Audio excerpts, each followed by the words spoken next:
Buenas tardes a todos. Muchas gracias, Iskra, Carlos Ferrera, que son los que más salen en las directas. Usted, señora, es un placer estar aquí con ustedes.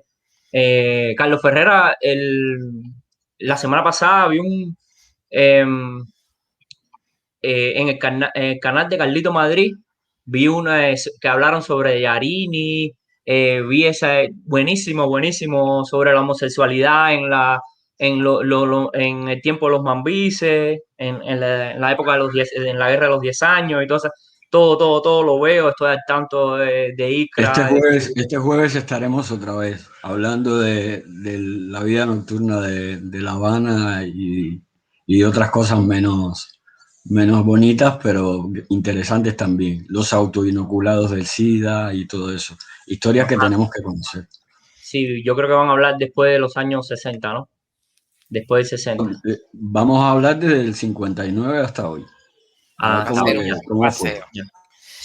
Sí, está siempre muy interesante todos los datos que traen. La señora yo solamente voy a hablar también de mi niñez, ¿no? Mi niñez es un poco más actual, no tanto, imagínense que cuando el periodo especial, yo tenía 7 años. En el 91 yo tenía 7 añitos. Oh, Entonces a mí me causó muchas emociones esa etapa, porque yo con 7 años tuve que enfrentar situaciones que para niños son muy duras, porque en la casa yo vivía con mi mamá, mi papá, por cierto, en esa época también hubo una separación familiar, mi papá a los 7 años se separó de mi mamá, entonces para esa época eh, ya lo estaba diciendo, mi papá se separó de mi mamá en la casa. Nunca, bueno, hubo una situación un poco peculiar, un poco personal, y la voy a compartir aquí con ustedes. a ver. Imagínate un niño de 7 años y yo tenía mucha afinidad actualmente todavía tengo afinidad con mi papá. Entonces, pero cuando se va de la casa, yo le empiezo a preguntar a mi mamá sobre, sobre mi papá, ¿no? Y por qué no se estaba quedando y la situación donde pasaba. Entonces ellos se pusieron de acuerdo y conversaron conmigo. Es una situación hasta la actualidad, ¿no? Yo les agradezco la sinceridad de ellos. Ellos, con un niño de 7 años, tuvieron la capacidad de sentarme en la mesa y decirme lo que estaba pasando. Entonces recuerdo que mi papá y con mi mamá se sentaron y me dijeron, mira, ya tu papá no va a vivir aquí, él conoció otra mujer y se va a ir de la casa. Y bueno, y mi papá habló y dijo, mira, papo, yo nunca voy a dejar de ser tu papá, yo siempre voy a estar, aunque yo ya no vivo aquí con ustedes. Y bueno, fue algo que me marcó, ¿me entiendes? En mi etapa y en mi adolescencia y en la madurez, ¿no? De enfrentar a esa edad. Yo no entendí. Imagínense que yo les dije, ya terminaron ya, qué sé yo, fue eso. Y me levanté, ¿no?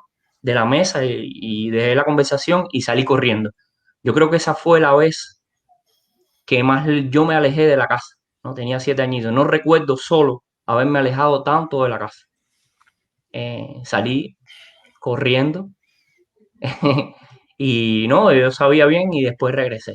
Bueno, ya esa era una historia así para compartirla con ustedes. Y lo que más me impactó en esa época es estar atento a los precios. Recuerdo que en esa época hubo mucha volatilidad en los precios. Se recuerda que una botella de ron costaba como 100, el dólar estaba a 120, una caja de cigarro costaba 50 pesos y fue la época del periodo especial, ¿me entiendes? Que me marcó mucho y lo quería, no sé, transmitírselo a ustedes porque siendo un niño eh, tenía que, que tener presente y tener cuidado a la hora de lo que le exigía mi mamá, ¿me entiendes? Me daba un poco, y eso quiero que yo transmito, quiero dejar estos testimonios para que los padres y hoy que somos padres, cuidemos la niñez de los niños, ¿me entiendes? Hay cosas que se nos van de las manos, como la situación de Cuba, ¿me entiendes? Que se va de las manos de los padres y como ahora mismo se está viviendo eso en el presente en Cuba, ¿me entiendes? Y era lo que quería, si algún cubano ve esta directa y si algunos padres cubanos ven esta directa, quiero transmitirle de que traten de conservar la inocencia de los niños, porque yo fui niño y yo tengo muy presente esas cosas. Recuerdo los precios, la vida y el esfuerzo de mi mamá, que por cierto ahora mismo está en Cuba y quiero mandarle un beso un día a la y vea. No dejo. Ay,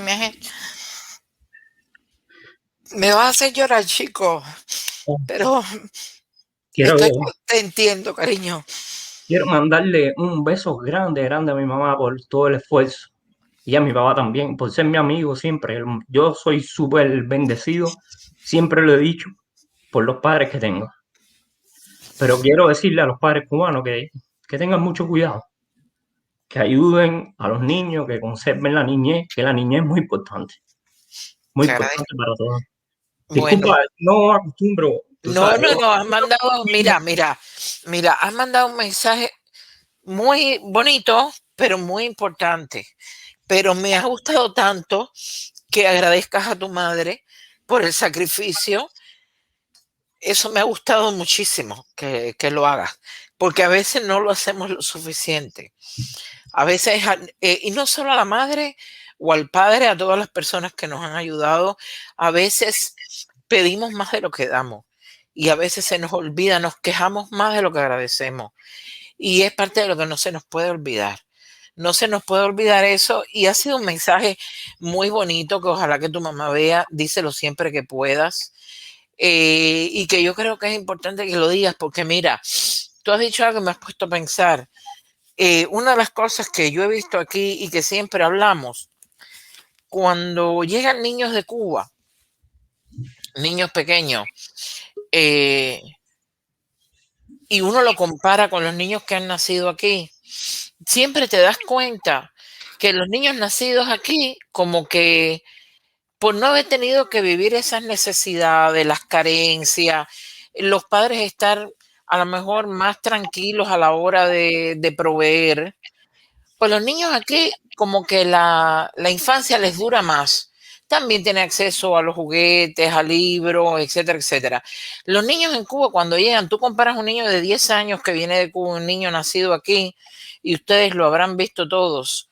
El niño que viene de Cuba parece que tiene 15 y el de aquí a lo mejor parece que tiene 8 y tienen 10. Y es parte de lo que pasa, que no solo en Cuba, que pasa también a veces en otros lugares, donde los niños tienen que estar muy conscientes de las necesidades. Es parte de lo que las necesidades hacen. Imagínate tú un país donde hay tanta conciencia de una situación que está ocurriendo que no la saben explicar, pero está, de que hay familia que está fuera, del hecho de que tu familia te ayuda. Es decir, sí hay una conciencia que el niño está pendiente de todas esas necesidades. Y me encanta que hayas dado ese mensaje porque es parte de lo que a veces se nos olvida y en Cuba es muy importante que la gente cuide esa inocencia y que cuiden al niño cubano. Eso es importantísimo. Anoche Free Citizen, Karen dio su testamento de cuando él era niño, que tuvo que cuidar a su mamá y tuvo que irse a la calle también a buscársela desde niñito, porque él vivía con una mamá enferma y es así, mucho niños en Cuba tienen La Organización Mundial de la Salud, disculpen, la UNICEF, que es la Organización Mundial de la Infancia, yo creo que con el tema de Cuba, ellos, bueno, como todo, en Cuba se ha manipulado mucho. Es que eso es lo que pasa, que Cuba como les ha dado al mundo que no, que ellos se ocupan de los niños, entonces, imagínense. Hace poco, lo que le pasó a la hija de Ferrer, ¿no? Que fue con su madrastra, ¿no? Con la esposa de Ferrer y los policías lo abusaron. Y en las redes hay unos cuantos casos que no solo se trata en Cuba del abuso familiar, que bueno, que puede existir y que existe, y eso es parte del mundo y eso existe en todos lados, sino de de primero el adoctrinamiento, que ya estamos cansados de escuchar eso, del adoctrinamiento en realidad, pero segundo, de ya se han visto casos de policías que abusan de menores de edad, como hubo hace unos meses unas niñas que fueron violadas por unos policías y no pasó nada, ¿me entiendes? De las autoridades que hacen esas cosas. Bueno, La ya niña, Era que todo siempre estaba roto. Había que volverlo a pegar todo, pero a la rotura se la veía exactamente igual. La vuelves Ya. a romper, la vuelves a armar y vuelve estando siempre rota. qué Y esa cosa. yo creo que la realidad cubana, que es una realidad rota, no Sí. está completamente armada. Eso es que, bueno, lo que estamos intentando entre todos, hablando con los familiares, ya te digo, Eso. vengo de familias muy comunistas, de familias de tíos que han estado en la Sierra Maestra, donde en Bayamo hay escuelas con los nombres de mis tíos, y tuve a mi abuela muy aferrada a eso, y bueno, fue mi problema, claro, cuando tú en la familia ya eres como que no estás pensando igual que te aman y te quieren, igual te pueden decir cualquier cosa que no te gusta. Exacto. ¿Se entiende? Pero la realidad es esa, y bueno, y a mí para mí una lástima que mi abuela haya durado 90 años, porque vengo de familia muy longeva, y no sean capaces ni haber conocido ni Haití. ¿Sabes? Venir a este mundo a eso es una lástima, la verdad, que es una lástima, porque la vida es una sola, no hay más. Eso es parte de lo que yo siempre digo y le quiero decir a los cubanos, digo, la vida es una sola, tanta gente que se ha perdido tantas Han oportunidades. matado. Y fíjate Exacto, que ¿no? no oportunidades económicas tan siquiera, oportunidades No de es decir, fácil. voy aquí, voy allá, de movimiento, de libertad, de vivir plácido. Exacto, lo normal de un Lo ciudadano, lo normal, lo normal. normal. No puede ser que mi abuela haya muerto queriendo esa revolución, fíjate, no te estoy diciendo ni que no Y la quería, pasa, no. y todavía Ni ella pasa, tenía la Lionel. oportunidad exactamente. Me pasa Sí, sí, exactamente sí. con mis padres. ¿Sabes? Mis padres muy militares, mira lo que tú quieras, eso se acabó en el año 90, todo el que era menos rango, mis padres, bueno, se retiró siendo teniente coronel de la FARC, ¿vale? ¿Sabes? Que ya te estoy hablando, yo trabajé en la Yuri Gagarin también, atrás de Ciudad Libertad, aparte que estuve en la mili 3 años, en la base tanque Valle Grande, ¿sabes? Que he pasado todo ese proceso donde me sancionaron por también hablar y decir que lo que estaban era mintiendo y me sancionaron también. Entonces, y no me pasó más porque estaban mis padres detrás. Si yo hubiera sido otro que no hubiera nada, me hubiera pasado por encima. Eso es la verdadera realidad. A ver, Guille, tú sacaste el polivino, ¿verdad? Bueno, sí. el polivino, yo recuerdo, era un niño, pero mi mamá es médico. Entonces, yo recuerdo que en esa época había un ministro de salud que le dijo al dictador comandante en jefe que las personas en Cuba estaban teniendo problemas de baja hemoglobina y todo eso, y era debido a la mala alimentación. A él no le gustó eso. Fue el único que se le enfrentó en esa época y destituyó al ministro de salud en esa época. No recuerdo el nombre del ministro de salud porque yo era un niño. Era un viceministro, era un Ah, viceministro primero de primero, salud. que se paró en una reunión, tú sabes, habían poca gente que hacían eso. Se Sí. paró en una reunión y lo encaró y le dijo, no digas que el problema de que las personas están teniendo la hemoglobina baja y que de ahí derivó el poliví y para poder paliar más o menos el problema No, nutritivo. no, no te puedes imaginar a ese hombre que utilizó por primera vez la palabra neuropatía, todo lo que el dictador le hizo pagar por la Sí, osadía. por los años. Ese hombre sufrió terriblemente, pero No. terribles cosas que le hacía la seguridad del Estado.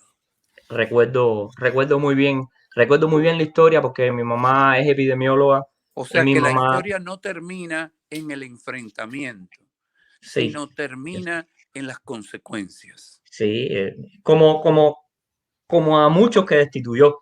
Un ministro Claro. que había no, recuerdo una época, había un ministro del, ¿cómo se llama? Del azúcar, porque de acuerdo que el azúcar está separada de la agricultura. Había un ministro solo, el Ministerio del Azúcar en Cuba está separado del Ministerio de Sí. Agricultura. Y había un ministro del azúcar que se llamaba Nelson Torres.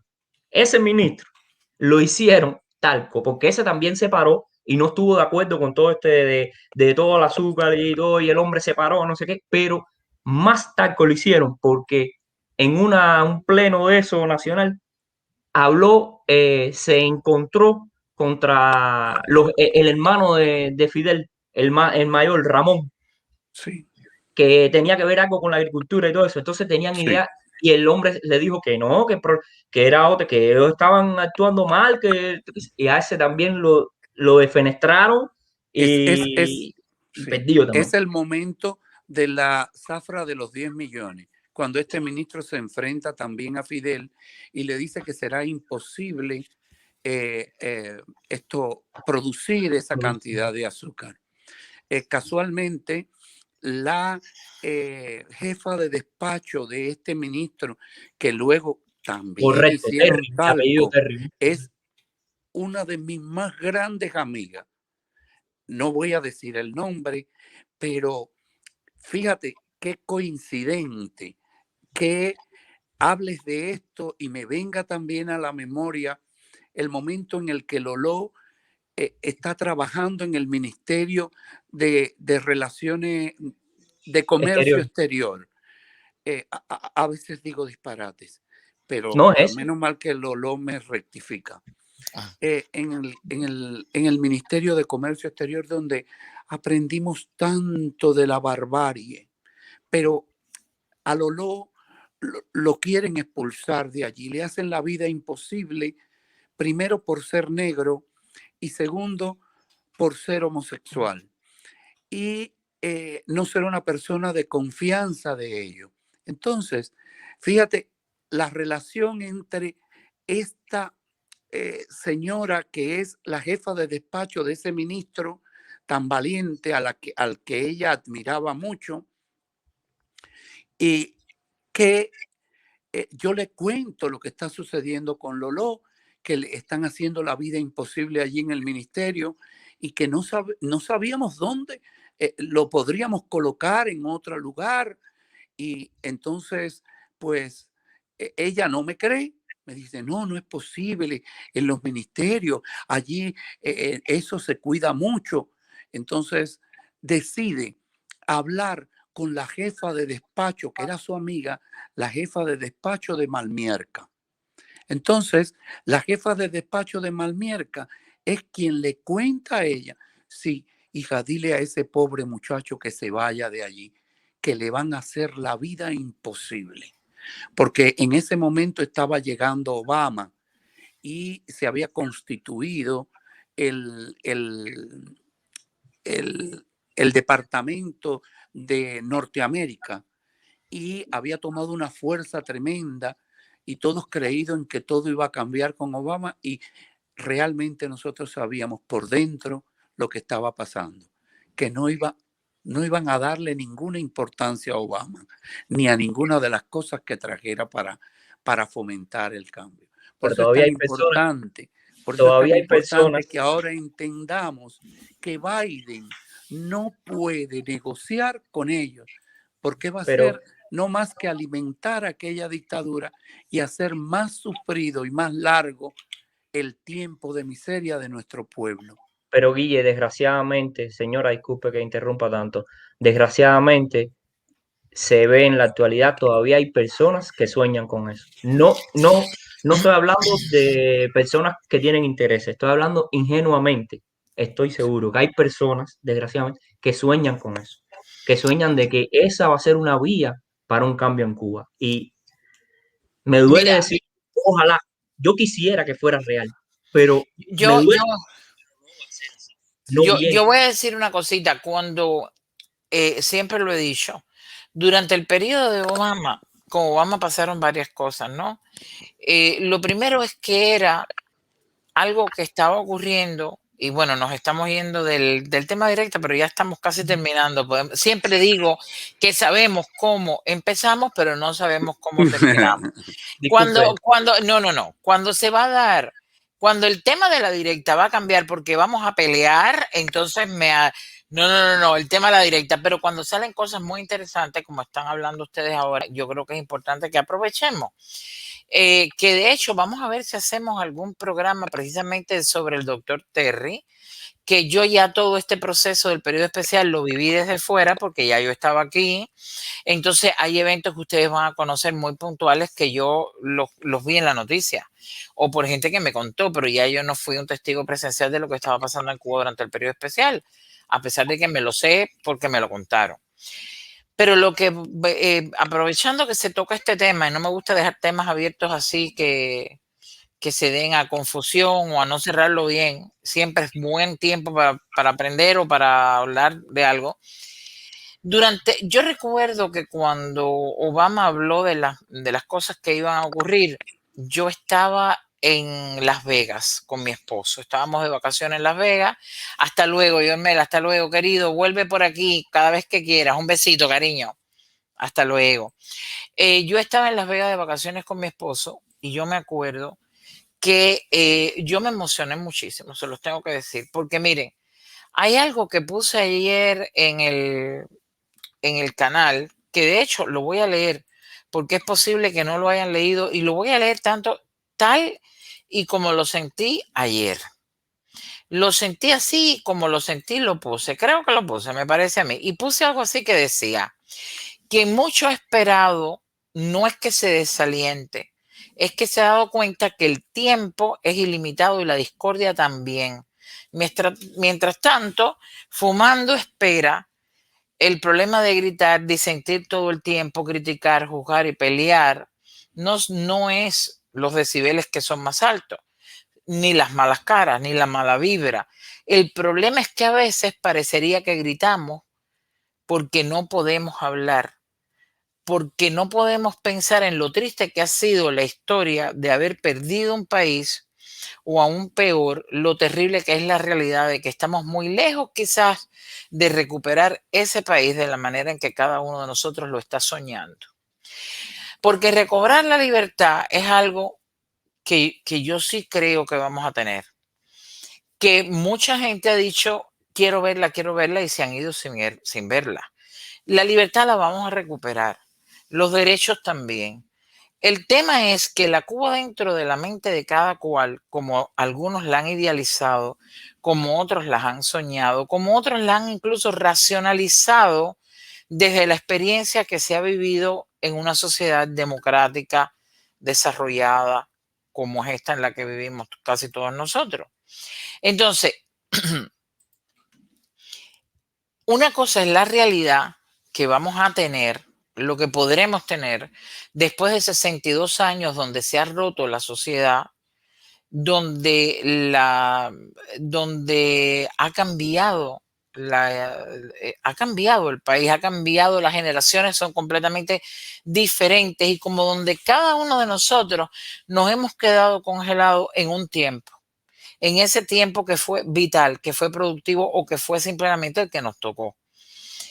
Y entonces estamos esperando una Cuba que ya quisiéramos que fuera perfecta, ya quisiéramos que fuera ideal, pero que va a ser lo que va a ser, que va a ser el producto de todo esto, y prácticamente nadie sabe. Nosotros podemos estar aquí hablando, filosofando sobre el asunto, pero la realidad es que lo que va a ser no lo sabemos. No sabemos ni cómo vamos a llegar, imagínate cómo va a ser. Ahora, yo por eso digo que es importante que vayamos caminando en la búsqueda de eso y que después nos preocupemos de cómo va a ser y cómo vamos a poder cada uno aportar, ¿no? Pero en esa espera uno desespera, y cuando Obama se presenta con su posibilidad, a mí me pasó algo como me ha pasado las veces que me he divorciado, que he estado en una relación que ha tenido cosas altas y bajas, ha tenido cosas buenas, pero que de pronto tú te sientas un día y dices, esto no está funcionando. Esto no está funcionando y parece que esto no va a funcionar. Y entonces tú has hablado, tú has tratado, hay gente que llega a ir a terapia, hay gente que se separa y después se regresa, y después han pasado 5 años y te das cuenta que no funciona. Entonces cuando llega Obama tú dices, llevamos una larga trayectoria de que no pase nada, de no hablar, de ser intransigente, de ser extremista, que nada cambie, de que no podemos ni acercarnos ni tan siquiera a la idea de algo diferente. Y entonces es un mal matrimonio el que estábamos llevando los exiliados y la realidad que nos tocaba. Y llega Obama y dice, pues mira, podría haber un matrimonio nuevo y vamos a hacer ciertas cosas nuevas, y mucha gente lo creyó, no por ingenuidad precisamente, sino por una segunda oportunidad, por un matrimonio nuevo, por una manera de hacer las cosas ahora diferentes, y ya sabemos que estas no han funcionado. Práctica, es decir, por practicidad, por pragmatismo, por tener el chance. Y yo fui una de esas que tuve la esperanza de que íbamos a ver algo, un algo, como tuvo alguna gente cuando habló de la comunidad.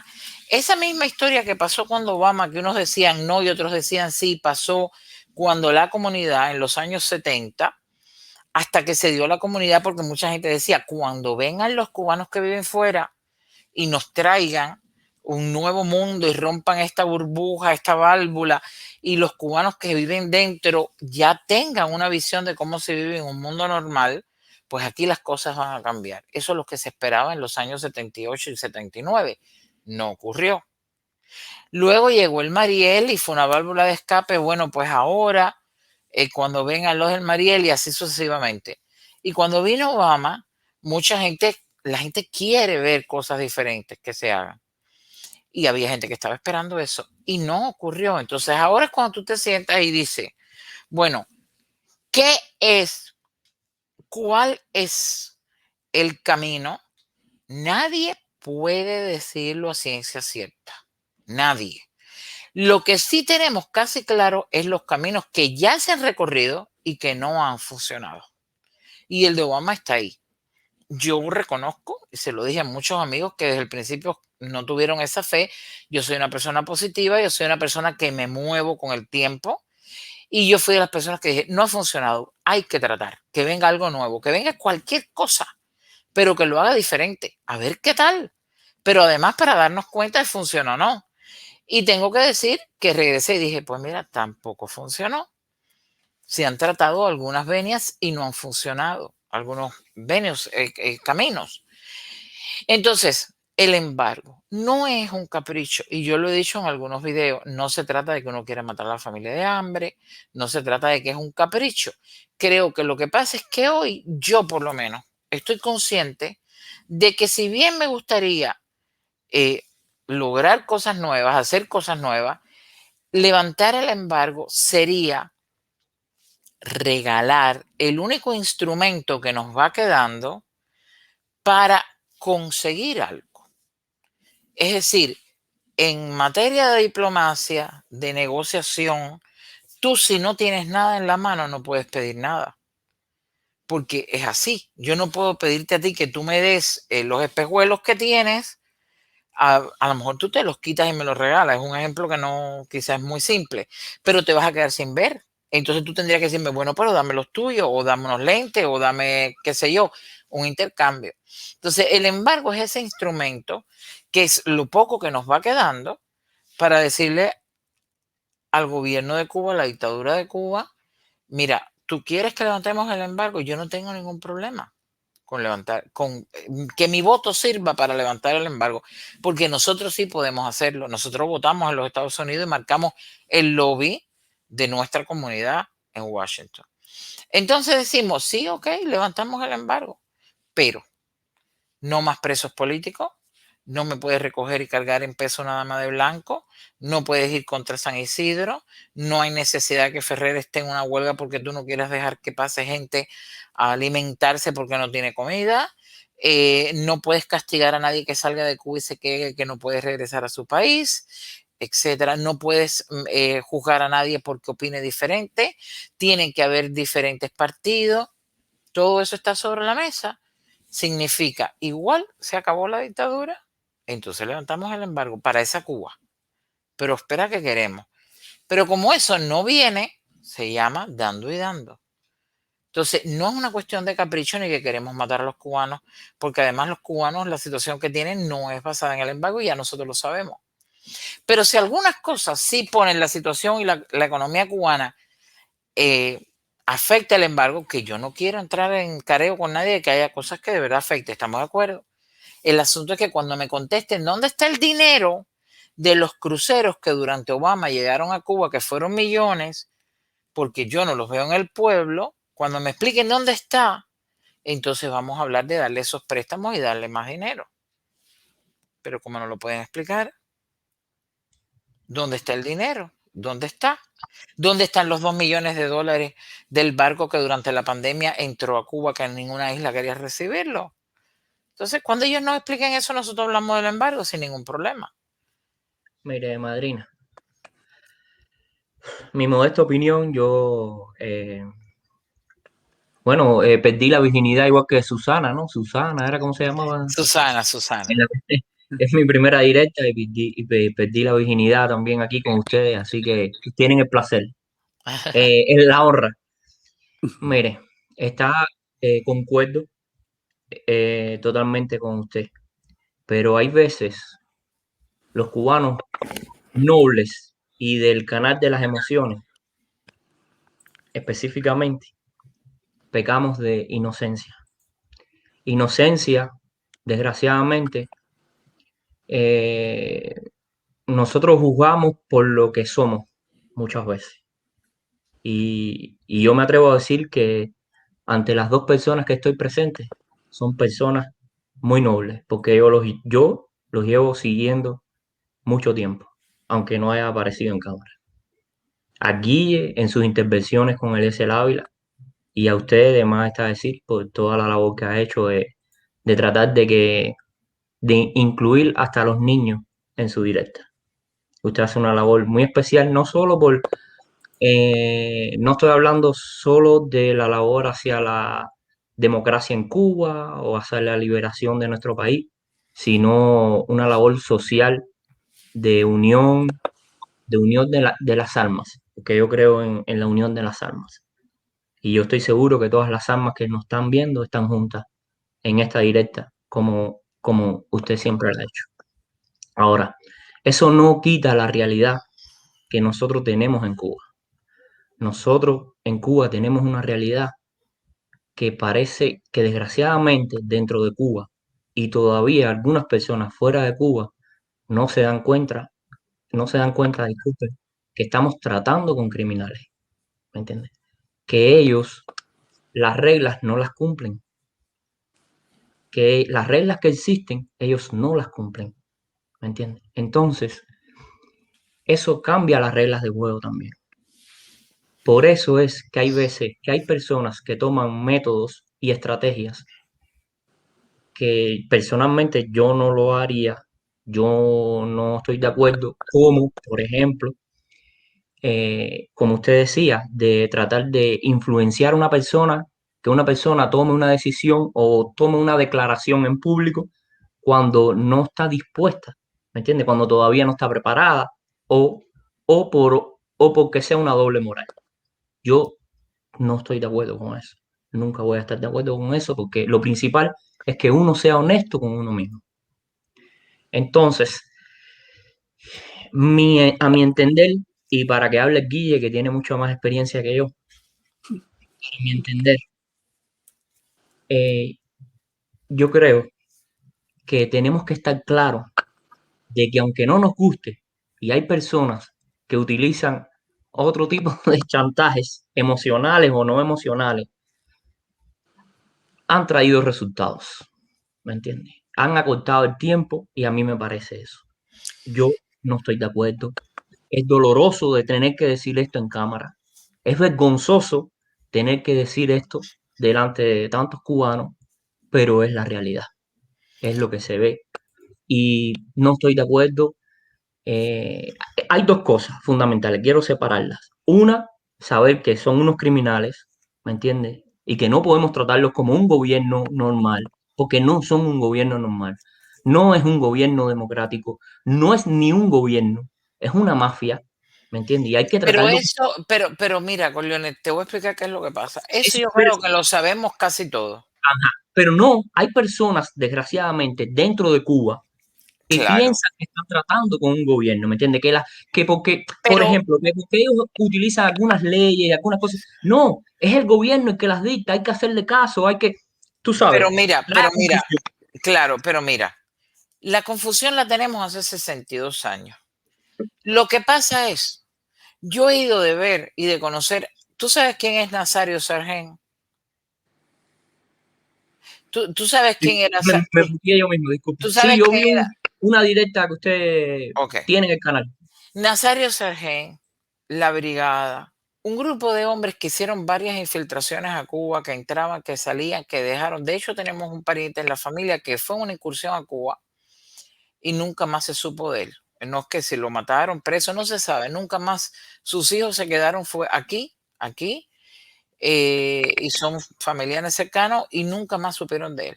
Una situación tremenda porque no se sabe si el padre terminó muerto en Cuba, si murió en una cárcel, si lo fusilaron, si se ahogó en el mar en esa incursión a Cuba, etcétera, etcétera. Incursión militar a Cuba, ¿eh? Entonces, ya todo eso, y yo llevo 30 y pico de años aquí. Imagínate tú el que lleva 60. No, sí, permiso. No, yo no estoy de acuerdo. Yo cuando hablé de eso, yo no estoy de acuerdo. A ver, ninguna acción violenta para mí es No, justificada. no, claro, pero yo no voy por ahí. Yo No, voy a hacerte un ah, recuento. Estoy haciendo un ya, recuento. no. Entonces, créeme que sí se han hecho cosas. Créeme que sí se ha tratado y de muchas maneras. Ahora, tú quieres que yo te diga, en mi opinión, y claro que todo lo que yo digo aquí es mi opinión, en mi impresión, yo puedo estar equivocada, pero yo llevo más de la mitad de mi vida tratando de entender cómo se iba a solucionar eso que creó el problema que hizo que yo me fuera de mi país. Es decir, yo sé exactamente por qué me fui y me fui muy consciente por qué me iba. Luego, fuera de Cuba, he pasado más de la mitad de mi vida no tratando de entender por qué me fui, sino tratando de entender si podría regresar y sobre todo si podría finalmente hacerse justicia porque hay como una especie de deuda que cada uno de nosotros tenemos que no nos han pagado. El hecho de irte de tu país, el hecho de romper la continuidad de tu vida, tus amigos, tu ambiente, tu familia y romper tantas cosas, es una especie de deuda que nosotros sabemos que la dictadura cubana, el gobierno cubano, la revolución cubana, los cubanos buenos, los malos y los regulares, toda esta situación que tenemos nos debe. Y por eso a veces es que tenemos no solamente el dolor, sino la rabia, porque es muy natural y muy humano. Pero entre todas las cosas que se han tratado, que se ha tratado invasión armada por parte de la brigada, que fue Girón, Nazario Sargent y tantos otros, porque han habido muchos movimientos, tantos otros, hay una cosa que no hemos tratado. O sí se ha tratado muchísimo, pero por un grupo de gente que termina siendo acallada. Un grupo de gente que considero que he conocido personalmente un grupo de gente muy inteligente que ha tratado ese método, pero que han sido acallados, porque el ruido, la bulla, la rabia es tan fuerte que es como si aquí hubiese alguien que estuviera gritando mucho y alguien hablando bajito. Jamás, definitivamente la persona que grita es la que va a salir su voz por encima. No quiere decir que es la que más razón tiene. Mi padre siempre me decía, el que más grita no es el que lleva la razón. Pero si ahora digamos aquí que nosotros estamos los tres en pantalla y tú empiezas a gritar, y Guille, porque es su metal de voz, o yo que me cuesta tanto gritar, estamos hablando bajito, probablemente las 200 y pico de personas que están ahí conectadas te van a escuchar a ti, porque tú estás gritando.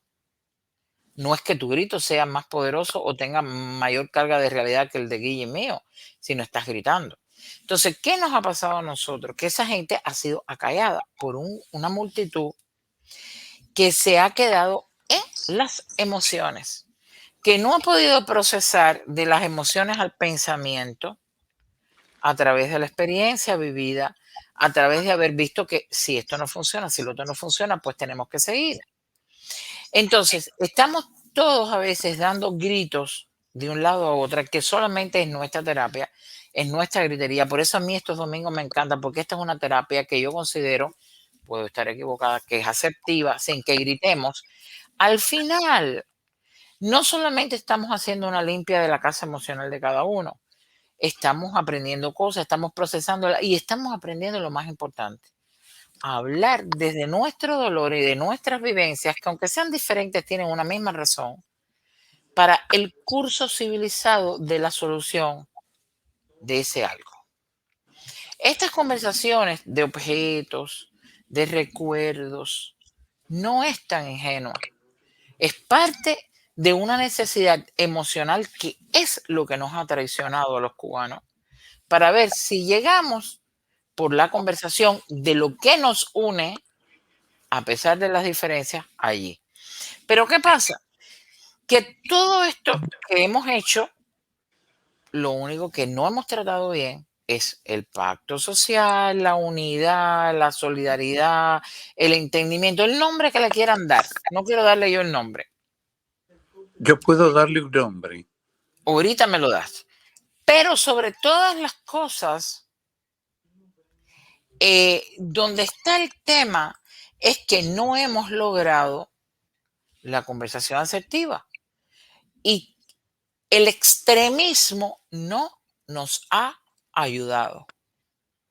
El extremismo te sirve a ti dar 4 gritos y sentirte bien, a Guille dar 40 gritos y sentir bien, a mí decir 40 barbaridades, aunque sean verdad o no, y sentirme bien, pero no nos ha ayudado en ningún sentido, porque la dictadura cubana nos quiere divididos, nos quiere gritando los unos sobre los otros, nos quiere sin poder tener un acuerdo entre todos nosotros, nos quiere sin poder hablar. Lo que pasa aquí en esta directa, tú decías ahorita que a lo mejor aquí somos ingenuos.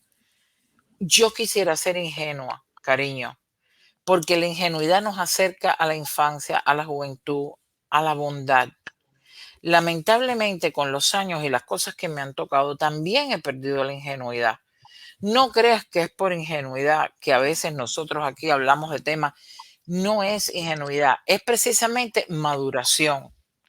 Es la búsqueda de una forma que no sea uno gritando sobre otro o el extremismo. Yo veo personas que gritan así como estoy yo, que a veces soy chat, a veces soy participante en un canal, ustedes en otra. La dictadura, bajo la dictadura, porque lo que nos han robado es lo más triste. Y a veces, si yo les digo a ustedes, porque la dictadura nos ha robado y ha sido triste, y el dolor, y la gente que está en Cuba 60 años muriéndose de hambre, pero acto seguido, después de eso, que ya crea un precedente emocional, yo te digo, pero lo que tenemos que hacer, y de pronto te mando un mensaje de odio, yo no hice nada, absolutamente nada. Probablemente manipular, probablemente sacar mi propia roña, no sé, pero no vamos a ningún lado. Porque eso es exactamente lo que quieren en Cuba. Entonces, tú decías ahorita, estoy cerrando el micrófono, Guille, por el ruido, tú decías ahorita una cosa tú decías que en Cuba había gente que creía confundida tal y tal y tal cosa. Y que creían que no era una dictadura lo que había en Cuba. Claro que hay gente que va a creer eso. Te pongo en perspectiva. Un campesino que vive en una montaña de la Sierra Maestra, que no sabe leer y escribir o que aprendió a leer y escribir tardíamente, que su hijo iba a sembrar café o papa toda la vida y de pronto llegó una supuesta revolución y el hijo se hizo médico y el nieto se hizo arquitecto y él no salió de allí. Ese campesino, lo que hay allí es una revolución maravillosa. No podemos creer eso que a veces decimos, porque en Cuba todo el mundo se quiere ir, no es verdad. Porque en Cuba todo el mundo está en contra y tiene doble moral, no es verdad. En Cuba hay mucha gente, sobre todo personas mayores, que creen fervientemente que esa revolución funcionó, porque ya les dio a ellos un poco de lo que querían. Porque lamentablemente no miramos qué le quitó al de al lado. Yo te hago una pregunta. Si tú ahora mismo, ¿qué tienes tú ahí en la mano, sobre la mesa? Mi laptop. Ok, o tu taza de café.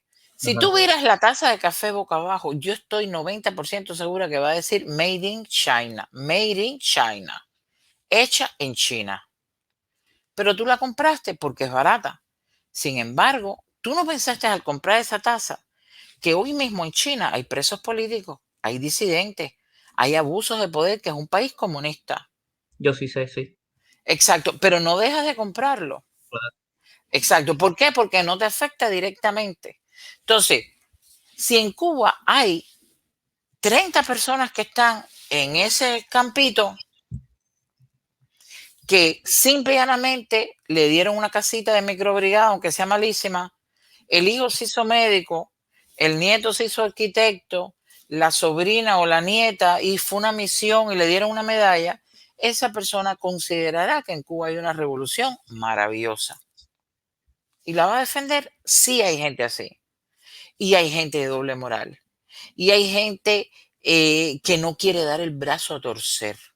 Hay gente que ya sabe lo que pasó y no es una cuestión de doble moral, es que ahora yo me he pasado toda mi vida creyendo esto, ahora yo no voy a decir que me equivoqué porque le Hay un cuesta. amplio espectro de la situación. Esa es la cosa. ¿Y qué es lo que pasa a nosotros?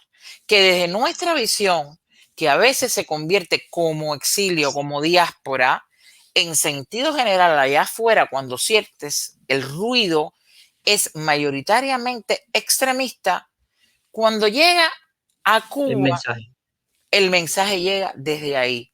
Me van a quitar distorsionado. mi casa, me van a... Distorsionado. distorsionado. Entonces, no es una cuestión de que tengamos que ser ingenuos, es que tenemos que procesar ese dolor, tenemos que procesar todo lo que hemos vivido, todo lo que sabemos, lo que hemos aprendido, lo que nos duele y ver de qué manera, muy difícil es, que no estoy diciendo que es fácil, pero ver de qué manera procesamos todo eso para que nos una, para que sea más gente la que incluso ese individuo que está en la montaña, que dice que la revolución es maravillosa, yo le pueda decir, ¿tú crees, Heriberto Pérez, Juan Pérez, que la revolución es buena? Sí. ¿Por qué? Porque mi hijo me lo hicieron médico. Me parece perfecto que tú pienses de esa manera, pero déjame explicarte algo. Al hijo de fulano de tal lo fusilaron. ¿Tú sabes lo que es el remolcador? Te voy a hacer un cuento. ¿No? Y también las oportunidades, explicarle que en los países hay oportunidades de Pero estudio. sin salir de Hay- Cuba, sin salir de Cuba. él no sabe que hay No, oportunidades ok. fuera. Siempre le han dicho que no hay oportunidades. Ese es Yo le, el secreto. mira, yo tuve una conversación con una persona en Cuba que aprecio muchísimo. Y esas personas que quedan, que son comunistas ferios y viven en las peores condiciones. Increíble. Sí, A nosotros nos parece increíble, pero es de lo que hay. es Y real, yo me sí. acuerdo que estábamos hablando y ha sido una de esas veces que yo he dicho, hoy la tarea se hizo. Estaba hablando con esa persona en el malecón de La Habana. Y estábamos, yo no sé de qué manera, hablando de política, salen las damas de blanco. Y me dice esa persona, oyendo lo que le dicen en la televisión y demás, me dice, sí, pero es que a las damas de blanco le pagan dinero desde allá. Y yo le dije, lo que te falta decirme ahora es que le paga la CIA. Bueno, yo no sé la CIA porque ya yo lo había explicado sobre la CIA. Yo no sé si es la CIA, pero le pagan de allá. Y le dije, ¿y cuál es el problema? Bueno, no, porque le están pagando del lado de allá, la gente que son gusanos, la gente que... Y cuando terminó, yo le dije, chica, déjame hacerte una pregunta, tú no eres una buena revolucionaria. Y me dijo, ¿cómo? Dígole, ni eres una buena comunista. Pero ¿cómo así? Dígole, es que te han enseñado durante tantos años que la solidaridad era importante. Cuando nosotros no teníamos hospitales, le regalaron hospitales a Bolivia. Cuando nosotros no teníamos escuelas, les regalaban escuelas y mandaban maestros a Nicaragua. Cuando nosotros tenemos pocos médicos y la salud está terrible, mandan médicos a Misión Haití y a Venezuela.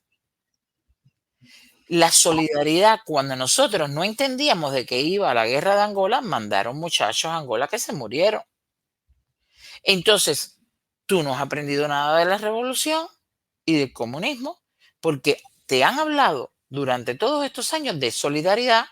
Cuando unos cubanos que pensamos diferente, que vivimos fuera, queremos ser solidarios con unas mujeres que se visten de blanco, pero que tienen a los maridos y a los hijos presos, tú no entiendes esta solidaridad. Entonces, la solidaridad de ustedes es selectiva y esa persona se quedó así. Sí, no me pudo contestar nada. Y le dije, Déjame explicarte algo. En esa mentalidad revolucionaria, entiende que así tú tienes derecho para mandar médicos a Bolivia, yo tengo derecho a mandarles $40 a una mujer que se viste de blanco y protesta porque hay un sistema que le tiene a su esposo preso. Se llama solidaridad. De cualquier parte que venga y en cualquier lugar que vivamos. Esa es la conversación asertiva. Sí, pero desgraciadamente tienen la verdad secuestrada, que es como yo le llamo. ¿Y qué vamos a hacer Entonces, pero nosotros? ¿Sumarnos sí, a eso?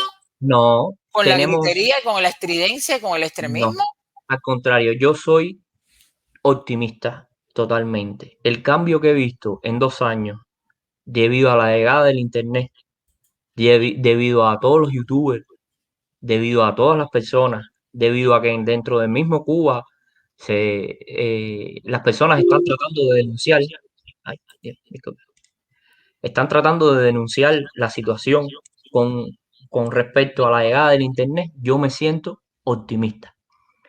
Fíjate si me siento optimista, que yo estuve revisando los programas cuando Obama para llevar internet a Cuba, que no me gustan las gratuidades de ningún sentido, pero creo que es necesario e urgente llevarle internet gratuito a toda la isla de Cuba. Como mismo lleva la señal de Radio Martí, llega a eso, lo más importante e urgente actualmente ahora no es los programas, disculpen, no, bueno, no quiero meterme en el dinero de nadie, ni tú sabes que es de los grandes, no, eso cada cual sabe cómo lleva su lucha, respeto a todas las personas, eso no me compete a mí. Estoy abogando y quisiera, por eso, bueno, quiero hacerlo público aquí, de ver cómo, no sé si Elon Musk tiene ya unos satélites que son más desarrollados. He estado investigando también que Elon Musk ha llevado unos satélites de cómo llevar un programa gratuito de internet. Primeramente, todo el mundo lo va a apoyar. Y ya con esto me callo porque aquí tiene que hablar. Pero voy a decirte una cosita, Corleones. Mira, eso está haciendo Radio y TV Martí desde el año 85. Voy a Sí. explicarte lo que pasa. Pasan varias cosas. Mira, la primera, ya tú sabes que lo van a interceptar, de eso no hay duda, porque Google incluso ofreció dar Wi-Fi gratuito para Cuba y Cuba no Sí, aceptó. pero yo, AT&T, permiso, yo pero, estudié eso. Eso Google lo trató de hacer a través de un cable. Claro, ellos a través porque eso tenía que venir por ok, ellos, no van a aceptar. pero Pero voy si a tú lo haces contarte algo. satelital, a ver, discúlpeme, si tú lo haces satelital, está la tecnología para que ellos no lo puedan interceptar. Yo he investigado sobre eso. No está Y- la ley, ya. ¿ya? Está la tecnología, no nos favorece la ley. Los Estados Unidos tiene Radio y TV Martí, que ha costado Dios y ayuda y cuesta Mantenerlo. literalmente, nos cuesta a todos millones de dólares. No hay testimonio que hable en por cientos de que TV Martí se haya visto. Radio Martí se escuchaba, TV Martí no se ha visto nunca. Esporádicamente un día, 5 segundos, pero ahí está todavía. Y prácticamente nos nutrimos nosotros los que vivimos fuera. Ahí está Radio Martí y TV Martí, que yo de TV Martí, que puedo decirte que nos cuesta millones de dólares. Eso es todo lo que te puedo decir. Y que la efectividad es cero. Pero yo no quiero meterme en esa historia porque es compleja. Lo que sí puedo decirte es que la ley que rige la comunicación en los Estados Unidos, el Federal Communication Commission, que es el FCC, ahora no sé si es Commission o Committee, el FCC, y todas las leyes de transmisión de los Estados Unidos. Si mañana nosotros tenemos una página que nos diga que podemos ahora mismo con un satélite, con lo que quisiéramos, ponerla así arriba del Capitolio para que transmita, es ilegal, completamente ilegal. Entonces, estamos fritos. Lo cual quiere decir que lo que tenemos ahora mismo, se nos cayó nuestro amigo Corleone, lo que tenemos ahora mismo se llama nuestra voz, lo que nosotros podemos ir contando. Porque Radio Martí ya llegará. Lo más efectivo que tenemos ahora mismo con la internet es tú a tu hermano, yo a mi primo, el otro al hijo, el otro al padre, transmisión oral, como nos han llegado Dime con quién anda y te diré quién eres, el ojo de la mongota del caballo que viene por transmisión oral de generación a generación. Por eso podemos hacerlo, pero bien. ¿Te parece, Guille, o crees que debemos seguir gritando? Mira, tus razonamientos siempre están en mi sintonía. Solo quería decirte una cosa. José Martí, que yo siempre estoy recordándolo, porque es importante recordarlo, decía que existe por encima del hombre algo que está, o sea, que es un ser superior que está por encima del hombre.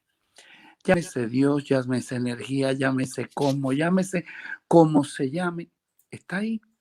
Entonces, cuando yo lo escucho hablar a él, cuando te escucho hablar, porque yo siempre te digo la señora emocionante, pienso siempre en un momento de la historia de la fe.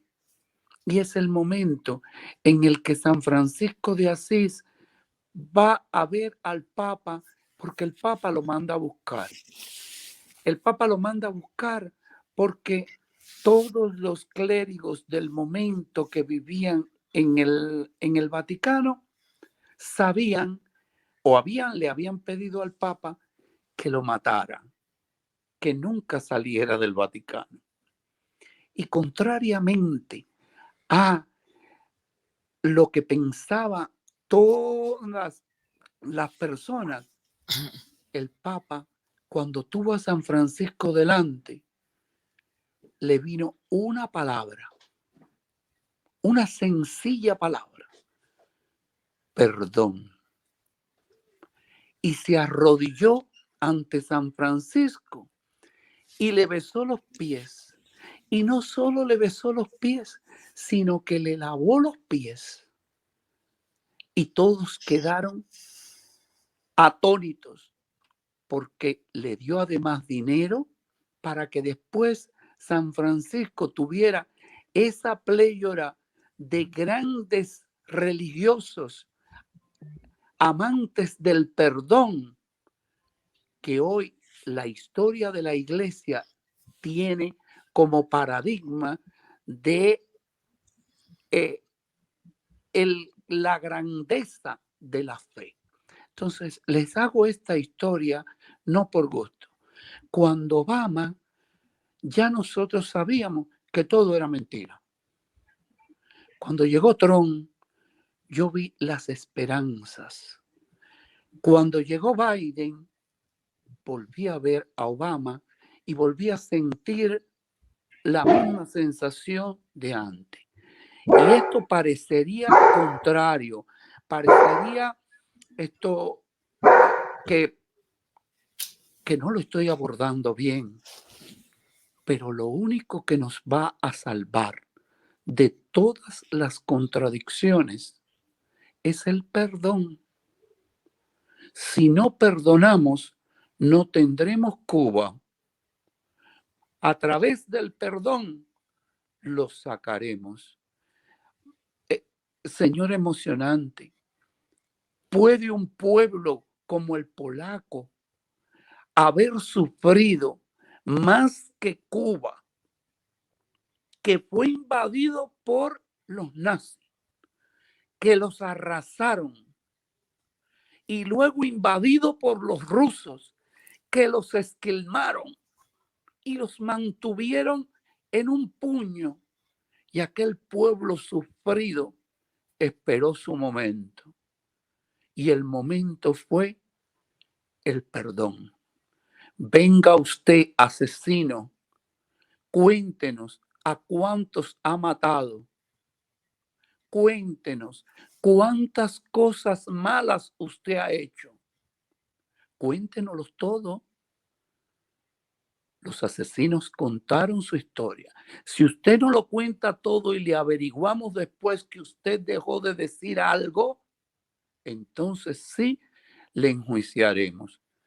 Señor emocionante, Corleone, yo he sufrido mucho con el comunismo, pero tengo capacidad de perdón. Hay que hablar con con el señor presidente anterior, podíamos haber tenido la oportunidad de someter a aquella dictadura a una conversación. Ojalá que con que no pierdo las esperanzas, podamos tener una oportunidad de conversar para perdonar, para tener a Cuba, para salvar a Cuba, para volver a Cuba. Cuba es de nosotros. Yo no puedo vivir sin Cuba. Yo voy a decirte algo, Guille. Yo eso que tú me dices lo entiendo perfectamente, sobre todo desde la fe cristiana y católica. También entiendo perfectamente lo que tú dices, pero si trabajo nos ha dado sintonizarnos y hablar sin extremo, imagínate el perdón. El perdón, yo te felicito y de verdad te digo que tienes una gloria. Si tú has podido lograr eso dentro de ti, es maravilloso. Yo creo que eh, yo he procesado muchas cosas. También han pasado muchos años en los que uno ha ido aprendiendo. Pero yo sé que el perdón para mucha gente es difícil porque yo le preguntaría siempre a la madre de Pedro Luis Boitel, que le mataron a su hijo, se lo dejaron morir. 53 años en un calabozo donde no le llevaron un plato de comida, donde le dijeron a ella que no estaba muriendo el día que le avisaron que su hijo había muerto. ¿Cómo yo le puedo pedir a la madre de Pedro Luis Boitel que perdonara a los asesinos de su hijo? Es difícil. ¿Cómo yo le puedo pedir ahora mismo, no sé, al propio Ferrer, que le han hecho todas las cosas que le han hecho, los años que hace que Ferrer está lidiando con esto, que perdone a la gente que lo amenaza, que lo asedia? El perdón, yo creo que tenemos que ir por el camino del perdón en algún momento cuando estemos en el proceso de conseguir esa Cuba democrática, porque si no nos mataremos ahí adentro a sangre viva. Es parte de lo que pasó. Tú ponías el ejemplo de Polonia, está el ejemplo de la memoria histórica de la, el amnisticio se me olvida la palabra, la amnistía de España. Entonces, es un proceso que sí lo podemos hablar y la gente debería manejarlo dentro de sí mismo y decir, ¿será que yo puedo perdonar esto? La pregunta es válida, que cada cual se la haga, que cada cual se diga, ¿será que puedo perdonar esto? ¿Será que puedo perdonar? A lo mejor unos dirán, sí hay que perdonar, pero no voy a olvidar. Yo creo que por ahí habrá que ir en algún momento, pero ahora mismo lo que yo veo más a la mano, porque hay personas a las que no le puedo, Aleida lo está diciendo, por ejemplo, la muerte de su esposo que no pudo volver a ver a su hija, que ella tuvo que criar a su hija en los Estados Unidos y su esposo murió y nunca más se pudieron encontrar. Es difícil el perdón. Yo sé que sería un estado ideal, pero somos seres humanos. Yo lo que acudo y lo que creo que es la opción que tenemos delante es seguir haciendo la crítica, es apoyar a toda la disidencia que nos nazca. En eso soy, pero absoluta, en el sentido de que toda la disidencia que nos nazca me da igual. Y creo que esta directa la voy a picar en dos y esta segunda parte que hemos hablado más de los temas de Cuba la voy a poner así solita porque no quiero que los amigos se la pierdan y ya vamos por 4 horas. Yo debía haber terminado a las 2 de la tarde, pero me voy emocionando y creo que el tema lo amerita. Yo creo que nosotros necesitamos seguir hablando de lo que está mal, seguir exigiéndole a la dictadura, ponerlos en 3 y 2 siempre que necesitemos, levantar ese grito de guerra porque de alguna manera con los represores, con los dictadores, estamos en guerra. Con Raúl Castro, con Ramiro Valdés, yo estoy en guerra con Raúl Castro y con Ramiro Valdés y con toda esa camarilla. Ya somos 2. Toda esa cara amarilla que ha derramado sangre sobre Cuba, que ha derramado dolor, es una guerra con uñas y dientes. Porque yo no puedo entender una Cuba mañana donde Ramiro Valdés se monte en un avión y se vaya tan fresco con unos cuantos millones a vivir a España, o donde Ramiro Valdés se quede en la esquina y no sé qué va a pasar, pero yo creo que, por ejemplo, Ramiro Valdés, Raúl Castro y esa camarilla tiene que pasar por frente a un juicio, definitivamente, porque es que es justicia del hombre y es justicia divina. Tienen que pasar y tienen que responder. Porque esa imagen de Raúl Castro tapándole los ojos a un hombre para asesinarlo, nosotros tenemos que llevarlo a un banquillo de Eh, acusado definitivamente. podemos confundir algunos términos. El perdón que habla Guille, y Guille, te admiro en realidad igual, y yo creo que es un proceso individual por el que Guille habla, ¿me entiendes? Es ya un proceso individual.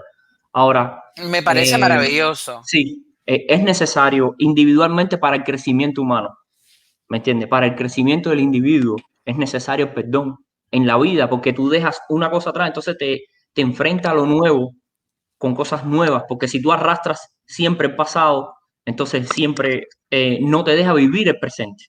Desde ese punto de vista, admiro a Guille, Y yo. abogo por lo que hace Guille, porque muchas personas necesitan en Cuba, porque hemos sido muy maltratados y hay veces, y mucha gente, yo digo, dentro de Cuba no son conscientes del maltrato nacional que ha sufrido nuestro pueblo. Sobre eso estoy de acuerdo con el Guille, porque eso es un proceso individual del individuo que necesitamos o que necesitan, y necesitamos muchos cubanos. Ahora, necesitamos hacer valer la ley porque es lo que habla la señora, ¿me entiendes? La ley eh, tiene que existir justicia, ¿me entiendes? No Y justicia venganza, humana, porque hay justicia justicia. divina, pero hay justicia humana. Entonces, si no existe una justicia, entonces, ¿qué vamos a construir? ¿Sobre qué vamos a construir cuando las personas digan, no, yo mañana puedo hacer lo mismo y no me va a pasar nada? ¿Me Pero entiendes? Tenemos que dejar importante, ese mensaje eh, de que hay un Estado de Derecho, ¿me entiendes? De que las reglas están bien trazadas y eh, tenemos que hacer lo que haya que hacer como ya está elaborado, porque ya eso ha existido en otros países del mundo. Ya han habido procesos, ha habido enjuiciamiento, ya se ha pasado por eso y ya tenemos muchos ejemplos y no voy a dilatar la conversación sobre ese sentido de la justicia. Ahora, déjame un momentico hacer un paréntesis ahí, porque esta semana se ha hablado precisamente de ese tema. Y yo no he mencionado a nadie en particular. Yo hice una directa que hablaba de lo que pasó durante esta semana, que el cuento de que si campo de concentración, si cada uno de nosotros fuéramos a querer en particular tomar la justicia de la mano y abrir una cárcel para los de mi cárcel, y tú una cárcel para los que van a tu cárcel, y Guille una cárcel para los que van a la de él, es una locura, es un decir que yo supongo que a veces se dice sin pensar bien, pero que no puede, que si llega al oído del cubano, vamos a estar divididos siempre. Porque mientras un cubano dentro de Cuba esté oyendo que nosotros queremos cierta venganza y que a un individuo como, no sé, Yusuan, a un individuo como Serrano, nosotros queremos verlo preso, nunca vamos a volver a Cuba, porque hay una masa grandísima de cubanos que se han sumado a la doble moral, que se han sumado a creer en esa dichosa mal llamada revolución, que están comprometidos, otros que están embarrados hasta las narices, otros que no quieren dar el brazo a torcer, otros que todavía creen en eso, porque no quieren mirar al lado. Pero la realidad es que si cada uno de nosotros va a tomar la justicia de la mano y tú vas a hacer una cárcel para meter a los tuyos y tú vas a hacer un campo de concentración para meter a los tuyos y nosotros aquí porque Serrano o porque Lazarito o Yusuan, estamos muy mal si vamos por ahí. Si los cubanos de Cuba piensan que ese es nuestro mensaje. Por más que tú me hables de 62 años y por más que tú hables de dolor, que aquí el dolor de cada cual lo conoce. Entonces, volvemos al mismo punto de partida. Razonamiento, encauzar bien las ideas y sobre todas las cosas una conversación asertiva, creo yo, que nos lleve por el mejor camino de poder no entender los cubanos y poder coexistir, poder coexistir. porque no podemos meter preso a todos los cubanos que han tenido un CDR o que han sido del partido o que han ido a un domingo rojo o que hablan la tontería que habla Lazarito en la televisión, porque en realidad no convence a nadie, es una tontería, por eso lo digo así, o repetir como Yusuan, que repite lo mismo, no se para a veces ni a pensar lo que está diciendo, creo yo. Es decir, la doctrina, ¿a dónde vamos? ¿A gritarnos entre nosotros? ¿Se acuerdan del principio de la revolución? Lo mismo. Este fue un chivato, fuera, a matarlo. A matarlo. Lo mismo, lo mismo. Hay crímenes imperdonables. No podemos volver a eso. No podemos hacer lo mismo. Imperdonables. Y esos, desde luego, que sé que serán juzgados. Cuando usted habla de Ramiro Valdés, yo escribí un cuento que se llama, trata el tema de la represión de los campos de concentración. Y el personaje principal es Ramiro Valdés, representado por un sargento. Allí hablo todo lo que Ramiro dice, todo lo que Ramiro ha hablado, todas las barbaridades de esa boca criminal. Creo que Ramiro tendrá que ser juzgado porque es de los cabecillas. Yo no me refiero al perdón de esos criminales al cuadrado. Me refiero a aquellos tontos útiles que tendrán un día que confesar todo lo que han hecho. Oh, eso es... Espero yo que la sociedad civil consiga eso, pero bueno. En el meantime, seguimos por aquí, seguimos recordando, cada cual que vaya a su aire. Yo tengo que decir eso en lo que creo. No quiero que nadie piense como yo. Ahora, yo abrí un canal y yo vengo aquí a decir lo que yo creo, como cada cual dice lo que cree. Yo acepto a todo el que venga con respeto, piense lo que pienso yo, completamente diferente. Hoy tengo que decir que entre las alegrías que he tenido la alegría de tenerlos a ustedes dos que nunca habían entrado a esta directa y que yo debía haber terminado a las 2 de la tarde y son las 3:10, pero que ha sido un tiempo creo que bien invertido, bien compartido, que lo he disfrutado. Guille, es un placer. Ojalá que puedas regresar. Ojalá que incluso podamos conocernos. Dios te bendiga.